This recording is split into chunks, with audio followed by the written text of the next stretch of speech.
Hey everyone, welcome to The Alternates, a basketball show for the others where we like to showcase independent music and discuss all things basketball. We've got a fun show lined up for you today. We're going to be hitting the headliners. We're going to be playing 3-pack. I've got a fun one ready for you, Clayton. And then, of course, a trip to the casino of Clayton. We've got all that and more coming up right after this song, which is Pagan Prayer by Initial State off their 1994 Abort the Soul LP on Clear View Records. We'll be right back.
What is up, y'all? Welcome to the show. Thank you for joining us. We, of course, are The Alternates. I am your host, Brian Cullen, and with me is everyone's favorite NBA hipster, Clayton Stevens. Clayton, how you doing? I'm doing well. Happy to be back. Yeah. We are still we're still doing these quarantine episodes, keeping everybody safe and healthy. Hopefully, we'll be back in the studio soon. You're feeling okay though? Yeah, feeling totally fine. Hoping to be back in the studio next week. All things are pointing to that. So let's just keep that up for now. Love it. Okay, before we jump into our first segment, just want to take a quick second, ask you all to subscribe to the show on YouTube or wherever you get your podcast. Go ahead and like the video, drop a comment, leave us a 5-star rating and review if that option is available. And most importantly, share the show so that we can continue to grow this and other alts just like you can find us. If you want to get a hold of us, you can contact us by emailing thealternateshoop@gmail.com and go ahead and follow the show on TikTok at thealternatesNBA. Clayton, we've got some fun series still going on. It is getting more and more interesting every day. How are you enjoying it? You know, for a time to be quarantined, this is probably one of the better ones you're ever going to be in because of all this going on right now. So for me, it's kind of awesome, right? Yeah. Like I'm having a great time with it. Sad to see some of these series come to an end. Yeah. Maybe happy to see some of these series come to an end. So we'll let's jump into headliners. So last time we recorded, we only had one team that had advanced out of the first round. Yep. Since then, we have had several teams advance past the first round.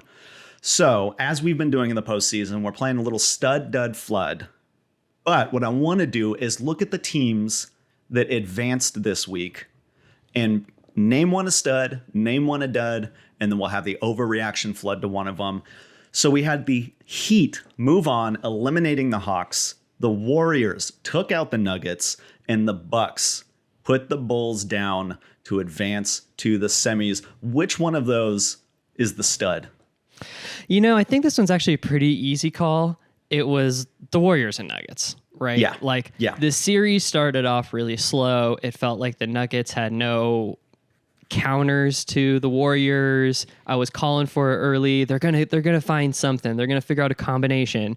It felt like they didn't. And then all of a sudden around game 3, obviously by game 4, they had really figured out some stuff. The series became super competitive. And not only that, it felt like all the role players stepped up, and that made it really fun. Because obviously what makes this such a great series is we have two MVPs battling each other, and two really unique, interesting MVPs, right? Like 6'3" little guard versus 7' Serbian giant, right? Like it's just kind of an amazing dichotomy of styles and really interesting two MVPs. But then, you know, we had the Gary Payton game last night. Yeah. Unbelievable Gary Payton game. Just, and you know, the balls on Steve Kerr to go with Gary Payton in that moment and not bring in Jordan Poole, who's been so good for them, as we've been talking about, and just go with who he felt in that moment was going to come through for him. And he came through big, man. Draymond almost blew that.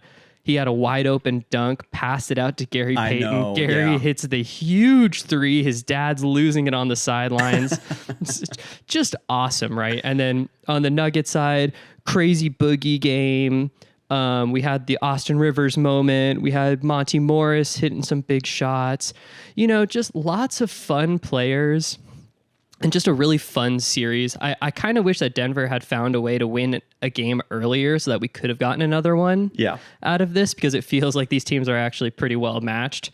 But this was absolutely the stud of these. Yeah, it was great. Every now and then you get one of those series where you just see two incredible players battling it out. And in this series, for me, it's usually the two best players, right? So you would be like, oh, it's Steph Curry and Nikola Jokic. For me, it was Jokic and Draymond. Watching those two, who are so good at what they do individually, be at the top of their game throughout the series was so special to watch. It was so much fun. It was just, I love those moments where you get to really take in the greatness of a couple players. That play you're talking about, that Draymond pass, I was yelling at the TV. God. I was like, what are you doing? I was so upset. And then he hits the three in the corner, and I was like, well, okay, all right, well, I guess that's, you know, what do I know? It's a funny point to that real quick is, look, we kill Ben Simmons. We kill Ben Simmons for that was the first thought I had. Right? But the result of Gary Payton hitting that three changes everything. Forget the process. He hit the three. It doesn't matter. They win the game. No one's ever going to talk about it again. Really funny moment there. Totally. Yeah. It could have gone very poorly, but we'd probably be leading off the show right now with Draymond not putting that dunk in if Denver wins that game. Absolutely. Okay, so I'm going to pick the dud here. I think I've got to go with the Bucks Bulls. The Bucks eliminating the Bulls. It's a dud for me, just because we didn't get to see these teams fully healthy, right? Like, the Bulls really dealt with a lot of injury issues. Obviously, Chris Middleton out, and I just think that if the Bulls were healthy, I still would have picked the Bucks to win, but I think that they could have made it interesting. It could have been competitive. My question for you is, with this dud, if the Bulls are fully healthy, you know, we saw them look great in the first half of the season. They were the best team in the East for a bit there. And then the injuries started piling up, and they kind of, you know, it really was a tale of two seasons, right? The first and the second half. Is what we saw in the first half the Bulls? Is that what we're looking at with a healthy Bulls, or was that just kind of catching a little heat with a new look roster and surprising the league a little bit, and what we saw in the second half is more what they are? Which one do you believe in more? I would say I believe a little more in the first half, but I think the answer probably is somewhere in between. But what's going to decide if the Bulls are going to be a really good team moving forward? Can they be a top 3 seed next season? Mm-hmm. Can they advance past the first round? Are they a finals contender? To me, it comes down to one specific giant X factor on their team, and that's Patrick Williams. Oh, okay. You know, he's, I believe, 20 years old. The Bulls reached up super high to get him in the draft. He has a lot of upside. The injuries obviously have cost him a lot of playing time so far. And we've seen flashes of sort of brilliance from him, right? Like at moments defensively, he's been really good and shown the ability to shoot a little bit and do that.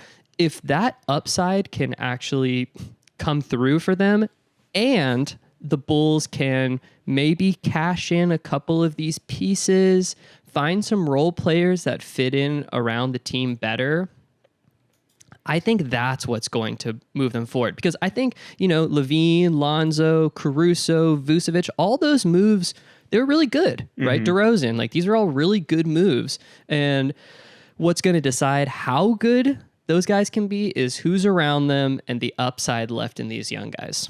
Yeah, totally fair. All right, so that leaves the Heat Hawks as the flood here. I think there's a couple ways that we can flood the overreactions. I want to start with the Hawks side. And for me, it was not a competitive series. And we saw the Hawks kind of surprise people in the playoffs last year. This year, they were rough to start, really started to turn it on a little later. But I just don't know. Look, I know that they're a young team, and I know that there still is room for them to improve with their young guys. You've been calling for the Hawks to kind of hand the keys over to those like 25 and under guys and let them kind of take the charge here. And Trae Young is great. And with those other young guys, I just don't know. Really, yes, there's room for improvement. I don't see a massive step to really take them out of being just kind of a middling playoff team. And I truly don't see what the future is in terms of turning this team into one of the best teams in their conference. I think it's an interesting point, right? Have these guys capped out? It's a good question. But here's what I would call for. Not only to empower these young guys more, but I would challenge Trae Young to get better. And what I mean by that is, look, Trae Young's already one of the best pick and roll players in basketball. We know that. We don't want to take the ball out of his hands. But it only leads you to a certain point. And I think maybe this was a nice reality check for him of, yeah, I can get my stats and win 40 games. But if I want to go where I want to go, I'm going to need to find a way to empower my teammates more. And I think what he can do is diversify the offense a little bit. He doesn't need to run pick and roll every single time. Can he get off ball? Can he add some movement to this team? And if he does that and empowers these guys a little bit, and maybe kind of same thing that I was saying with the Bulls, they can find some hits around the edges here, that's what's going to propel this team forward. Because that's really the upside they have left is these guys getting better. Okay, fair enough. And then my reaction flood on the Heat side is Victor Oladipo. Man, wow. They advanced without Jimmy Butler in the game. And look, I have kind of questioned the Heat all season, right? Like I've said several times on here, they're good, but I haven't really bought into them as like a real contender. I haven't really been able to go all in on them yet.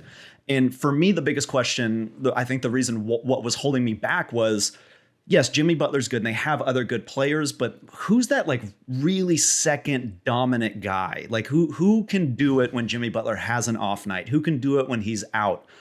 And Victor Oladipo has had a huge dark cloud over him for the last few years. Huge question mark. He's bounced around. We've seen upside, but the injuries have kind of held him back. People didn't know if he was going to get back to the form that he was before the injuries started to take him down. And that performance from Victor Oladipo, I'm in. I'm believing in the Heat now. They have that second kind of perimeter guard wing guy that can handle things when Jimmy Butler's not on the court or when he's having an off game or when teams scheme for him. If he can continue to do that, this Heat team gets so much more dangerous. I totally agree with you because, going forward in the playoffs, like, yes, of course, your high-end talent is what matters the most. But everyone knows injuries happen, things happen, foul trouble happens. The ability to give a great coach like Spo more puzzle pieces to work with, because, really Gabe Vincent and Max Strus have kind of showed up in these playoffs and played really well, right? Duncan Robinson's been okay, but we know that he can be a really impactful player at times. And adding a guy who has all-star upside, that can really change their outlook. And look, we don't know the Jimmy Butler situation going forward. It kind of feels like they were just load managing him. Like they knew that they didn't necessarily need him to get through this, and they wanted to give him an extra few days of rest, knowing that he's their best chance to move forward. But you're right. This Victor Oladipo thing could completely change the outlook for the Heat here. 100%. Okay, this last little thing we have here in headliners. I know you've got something. This is right up your alley. What's this last bit here? Okay, so of course, I looked up the teams, the gambling odds, the longest ones to win the NBA Finals. Okay. But I want to frame it like this. These are the teams left that haven't advanced past the first round yet. And I'm going to ask you two questions regarding these teams. Number one, who do you like to advance forward? And number two, who do you like to win the finals on a nice long shot bet? Okay, so here's the teams and their odds. We got the Grizzlies at plus 1,000, the Sixers at plus 1,600, the Mavericks also at plus 1,600, the Jazz at plus 6,000, the Raptors at plus 12,000, and the Pelicans and Timberwolves at plus 16,000. Woo! Okay. Who do I like to advance here? I think it's the Grizzlies. I think they took the momentum completely back in that fourth quarter comeback in their last game. I think they have the not just the talent edge, but I think they have the mental edge here in this series. So I would take them. Now, where I'm putting my money on the long shots, I'm going to play kind of the middle ground here. I'm not going for the big win. I'm not going for the easy win, but I think it's the Mavericks. When I look at these teams, Luka Doncic he just gives me the most faith to give me the most bang for my buck. I mean, I just think that everything they're doing is impressive. The rise of Jalen Brunson adds a little more juice to it. Give me the Mavericks. I think that's the best bet on the board here. You know, pretty decent odds at, plus 1,600. Not bad at all. I'm with you as well on the Grizzlies advancing. It kind of feels like that jaw dunk ignited the team. Yeah. Right? It ignited all me, dude. It ignited everybody. Yeah, I mean, that was unbelievable. And look, in that game, it felt like after that moment, suddenly the Grizzlies were playing like the Grizzlies. Like Brandon Clark owning the boards and just doing all the stuff that made the Grizzlies this fun team to root for during the season. Yeah. And just all that energy just felt like Joss suddenly breathed it back into the team and they were playing like themselves. So I agree. They're the ones most likely to move on. But if I have a couple extra dollars in my pocket. Okay. And I really want to just throw out a long shot bet, I kind of like the Pelicans at plus 16,000. Wow. Okay. I like the odds, but that is a wild pick. And I'll tell you why, and it's for a very simple reason. They can score, they can rebound, and they can defend. And those are the three things you need to do to win a championship. If they can get past the Suns, I believe that could be their hardest hurdle to get to the finals. And then once you get there, anything can happen. So if you got a little extra coin in your pocket, maybe throw a little bit on the Pelicans. Yeah, I mean, even a few bucks would make you a nice return if that were to happen. Exactly. Okay, well, let's keep the fun going and let's jump into 3-pack. So I've got one here for you. We mentioned this guy earlier in the show. I believe you called him the Serbian Giant. This is the Jokic 3-pack. Oh my God. Okay. I love it. Let's do it. So born in Sombor, Serbia, Nikola Jokic is one of the most unique players the NBA has ever seen. He was drafted 41st overall, making him the lowest draft pick to ever win an MVP. He's top 10 in triple doubles in league history, and in his seventh year, just finished with the highest player efficiency rating in league history. That is all true. Wow. That's just his intro to this. Above Michael Jordan. Yeah. So here are 3 facts. You sniff out the lie. Okay. Fact 1. In 2021, he was named the league MVP, making him only the 3rd European-born player to ever win the award. Number 2, he has broken lots of records as a passing big man, but one of the most impressive ones is being the Denver Nuggets franchise leader in assists per game, although he's still 398 assists away from Alex English as the all-time assist leader. So I'm just talking about assists per game. Per game, yeah. Number 3, this season, he led the league in triple doubles with 19, passing James Harden on the all-time list at 6th place with 76 career triple doubles and only 2 away from Wilt Chamberlain as making him the all-time leader of triple doubles for centers. Which one of those is the lie? Okay, some interesting ones here. Okay. The third European player to win the MVP award.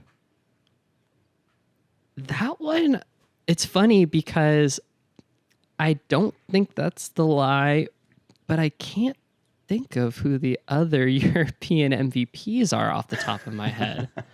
Obviously, Giannis.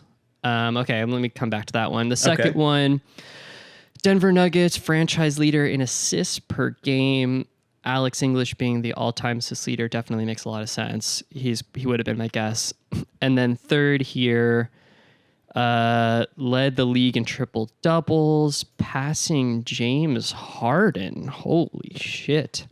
And then getting close to Wilt Chamberlain, who's the all-time leader for centers. That makes a lot of sense, obviously, Wilt being the leader. But I think there's a lie in that third one. Okay. I don't think he's passed James Harden for all triple doubles all time. I think he's close to Wilt, but I do not believe he's passed James Harden for triple doubles yet, just based on career length to this point. Got it. Okay, so you're saying number 3 is the lie. I'm saying answer. number 3 is the lie. I'm saying he is the third European player to win and that he is the Denver Nuggets leader in assists per game. Okay. Wow. Well, you are wrong. Oh my God.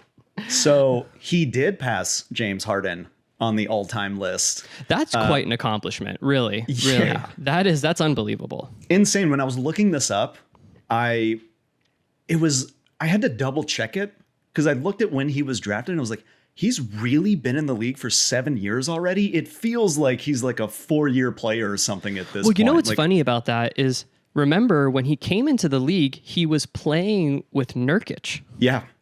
Right? And struggling struggling was to their get guy. Right, struggling to get minutes, Yeah. and they made the right choice, obviously, in sending away on Nurkic. Anyways, which one is the lie? So Number let's 2. get to it.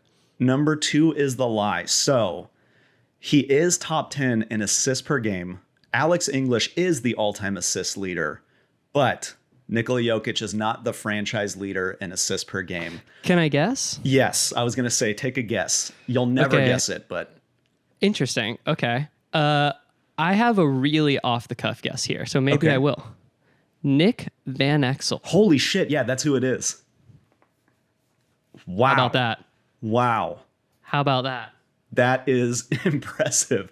It's Nick Van Exel. I was shocked when I saw that. No, man, Nick the Quick had a nice run there in Denver. Yeah, so Nikola Jokic is 9th all-time in assists per game. Oh, wow. Wow, Take that a many guess. triple doubles. Take a guess at number 2. Allen Iverson. No, Allen Iverson is number 4. Yeah, that's about where it ends for me. What do we got? It's Fat Lever, sorry. Yeah, I don't know. Okay, Sure. I've got a bonus. I have a little bonus trivia here for you. Now, you were tripped up on the European born, only the third. Yeah.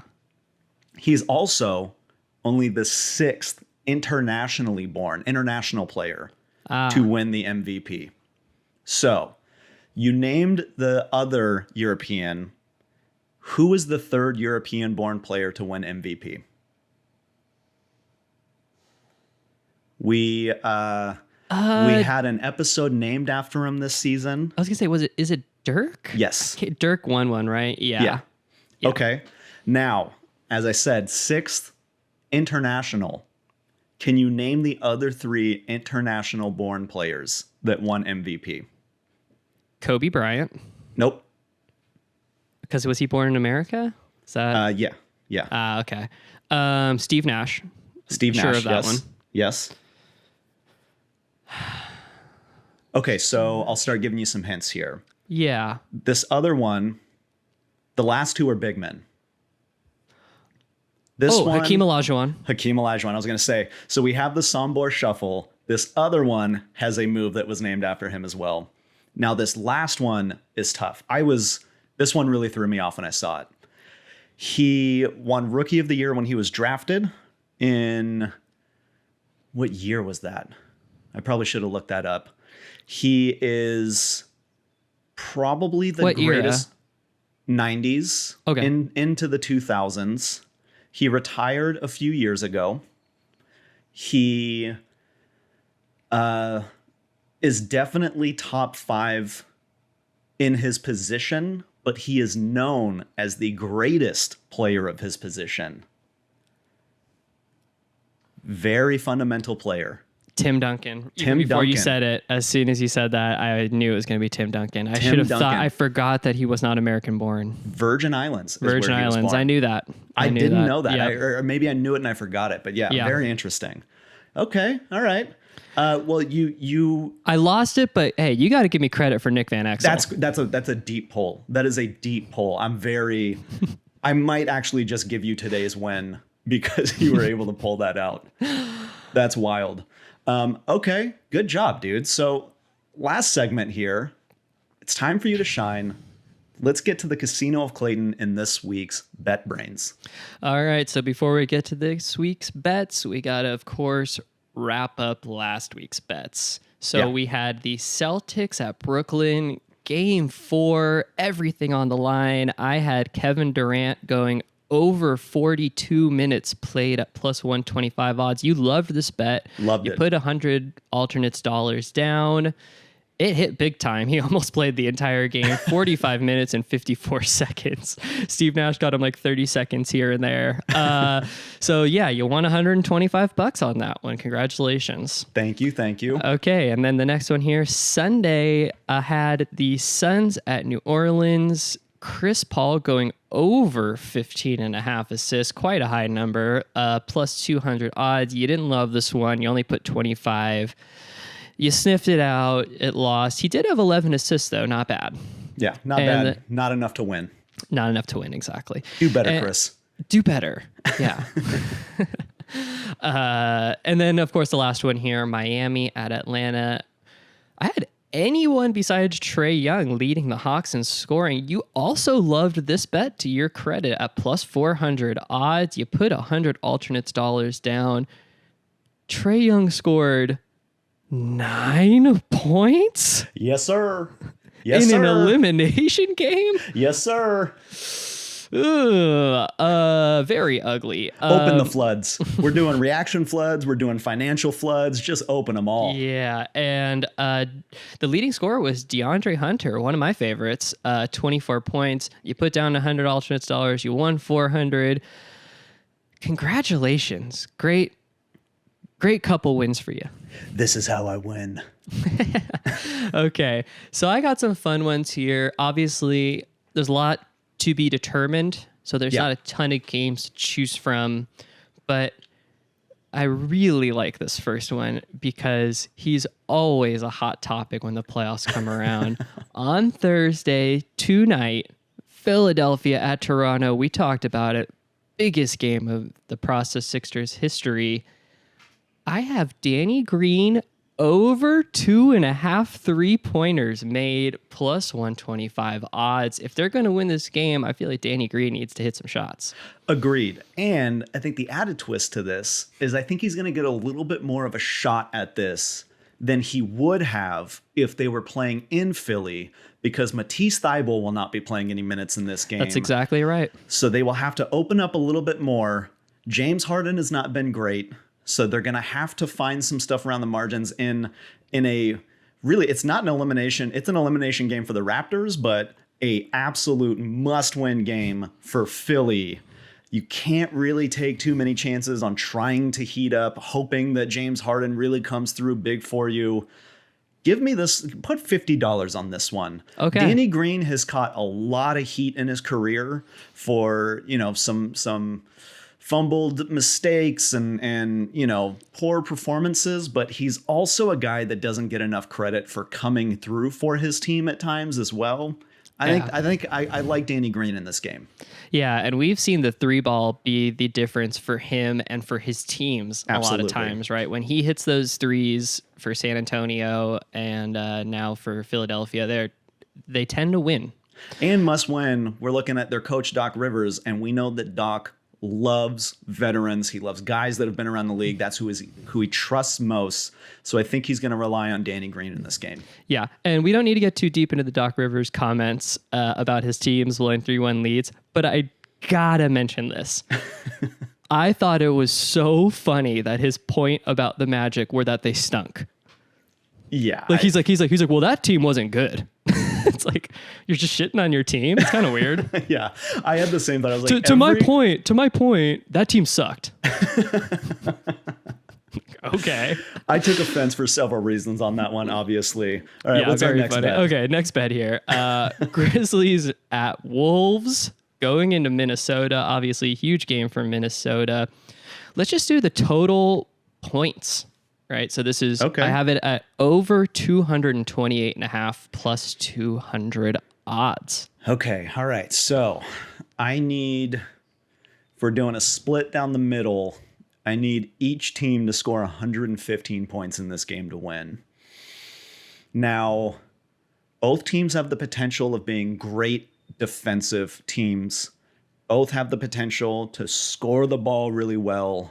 I don't know about those great defensive teams, but they certainly... Well, look, the Grizzlies have been great defensively at times. Mm-hmm. The Wolves have also been great defensively at times. You remember there was that underground network that I did where there was like a month where they were top 5 in offense and defense in the league. So they have the potential for it. I'm going to put $75 on this one. Ooh, I like it. Yeah. I think it could be a high-scoring game, and what's giving me the hope is that it's really the Wolves, because the Wolves can score the ball. We know that. They have 3 solid offensive players in their starting 5. And if Jaren Jackson Jr. continues to foul out in 16 minutes, it's going to open up some more of that scoring ability for them. So I kind of like this bet. Cool. And you know what? Like Danny Green, Malik Beasley could be that guy for the Timberwolves, right? Like, yeah. Could he make 4 or 5 threes and totally swing that game, especially at home? Okay. And then the last one, we got the start of Milwaukee and Boston. We are in Boston for this game. Okay. I have Marcus Smart over 2.5 threes made and over 1.5 steals. So at least 3 threes and at least 2 steals at plus 350 odds. What do you think? Okay. I like it. So the Bucks, bit of a precarious position going into this without Chris Middleton, who it was announced is missing this entire series. Yep. And I think without him, you're going to see Drew Holiday really having to focus on one of the 2 wings that Boston has. Yep. Which is going to open up a little more for Marcus Smart. And I also think Marcus Smart not having to defend Chris Middleton at times opens him up defensively. I'm also a huge Marcus Smart guy. This has nothing to do with my takes on Boston this year, any of that. I just love Marcus Smart. Put $100 on this one. I believe in this guy. He has worked so hard over the last few seasons to get that 3 ball where it's at now. He was a guy that you didn't want taking that shot, and now he's a guy you don't really mind when he's got it. Put $100 on it. Yeah, I love that. And it's not even just about making the threes. It's taking them at the right time, right? Yeah. That was a huge criticism of him that I think was super valid for a few years, was he would just take these super ill-advised pull-up threes at times. Yeah. And I feel like now he's really learned to pick and choose his spots. $100, I love it. All right, well, we will come back next week and see where you're at. Nice little run here for you in BetBriefs. Yeah, you know, I'm making up for my Duo Jam record, so at least I'm winning money here. I might not get a ring, but I'm making money. I'm the Carmelo Anthony of the alternates. We support everyone getting the bag here. So Absolutely. Well, thank you for setting those lines. Thank you all for joining us. That is going to be today's show. We will be back next week. Hopefully, we'll see what happens, maybe in person, maybe not, but we will continue to take a look at these series. We might have some teams advance. We've got a very interesting weekend of games coming up here. I'm very excited for it. Clayton, what are we leaving everybody with today? we're leaving everyone with a stone cold classic today. This is Limp, a queer hardcore band that is one of the most important bands of their era. Agreed. And, for anyone out there that doesn't know about them, certainly something to look into. So anyways, the song here, Limp, I love hardcore boys. I love boys hardcore. You can find it on the official Limp discography, 98 to 04 CD. This originally came out on the self-titled LP on Lengua Armada Records, the singer's label. So another self-release there. Great. Shout out Martin. He's one of the best dudes ever. One of the best ever, punk icon and legend. Absolutely. Absolutely. Thank you so much. We will be back in a few days. So long.